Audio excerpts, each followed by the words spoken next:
Doctor Farooq Abdullah के बयान पर पैदा हुए तनाज़े के बीच नेशनल कॉन्फ्रेंस के नायब सदर उमर अब्दुल्ला ने सफाई पेश की। उमर ने कहा कि फारूक अब्दुल्ला के बयान को गलत तरीके से पेश किया गया। उन्होंने कहा कि नेशनल कॉन्फ्रेंस इंडिया अलायंस के साथ है और रहेगी। उन्होंने एनडीए के साथ जाने के किसी भी इम्कान को मुस्तरद किया। उमर ने कहा कि फारूक अब्दुल्ला ने जो कुछ कहा वो पार्टी कारकुनों की ख्वाहिश है, मगर बड़े मकसद के हसूल के लिए छोटी छोटी कुर्बानियां देनी पड़ती है। नेशनल कॉन्फ्रेंस के सदर जनाब फारूक अब्दुल्ला साहब के बयान को लेके कुछ लोगों ने उसको तोड़ मरोड़ के और एक अलग अंदाज में पेश करने की कोशिश की।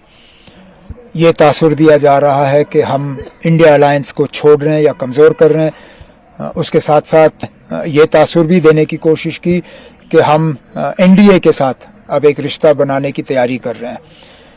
ये दोनों चीज़ें बेबुनियाद हैं, इनमें कोई सच्चाई नहीं है। मैं वाज़िया तौर ये कहना चाहता हूँ कि इंडिया अलायंस के साथ हम थे, हैं और रहेंगे। जहाँ तक जम्मू कश्मीर लद्दाख की 6 पार्लिमानी सीटें हैं, मैं कई महीनों से कहता आ रहा हूँ कि इनमें से 3 सीटें पहले ही इंडिया अलायंस के पास हैं, जिन पे 2019 में नेशनल कॉन्फ्रेंस ने कामयाबी हासिल की। मुझे नहीं लगता है कि जो सीटें पहले ही इंडिया अलायंस के पास हैं उन पे बातचीत करने का कोई मकसद है। अगर इंडिया अलायंस का मकसद बीजेपी को हराना है तो फिर हमें उन सीटों पे बात करनी चाहिए जिन पे बीजेपी पिछले इलेक्शन में कामयाब हुई। उधमपुर, जम्मू और लद्दाख, इन सीटों के लिए फॉर्मली कांग्रेस के साथ अभी तक कोई बातचीत नहीं हुई है, लेकिन इनफॉर्मली उन्होंने हमें अप्रोच किया है और हमने बातचीत का सिलसिला उनके साथ शुरू किया है।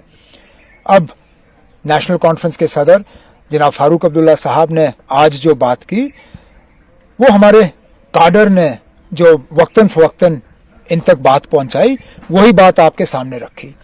हकीकत ये है कि काडर कभी ये नहीं चाहती कि इलेक्शन अलायंस में लड़े।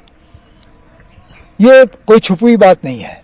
वो बार बार हमें याद दिलाते हैं कि जब अलायंस में इलेक्शन लड़ते हैं तो तंजीम को उसका खमियाजा भुगतना पड़ता है।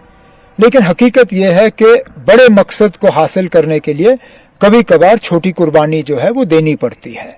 और अगर हमारा मकसद जम्मू, उधमपुर और लद्दाख में बीजेपी को रोकना है, अगर उसके लिए हमें छोटी कुर्बानी देनी पड़े तो हम वो कुर्बानी देने के लिए तैयार हैं। लेकिन कांग्रेस के साथ हमें अपना डायलॉग जो है वो मुकम्मल करना होगा।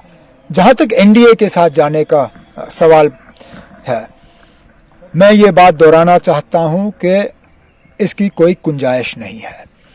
नेशनल कॉन्फ्रेंस वो तंजीम नहीं है जो 2-2 किश्तियों में पैर रख के जो है सवार हो जाए। हमने इंडिया अलायंस के साथ रिश्ता बनाया हुआ है। हमारा जब तक इंडिया अलायंस है, हमारा रिश्ता उनके साथ रहेगा।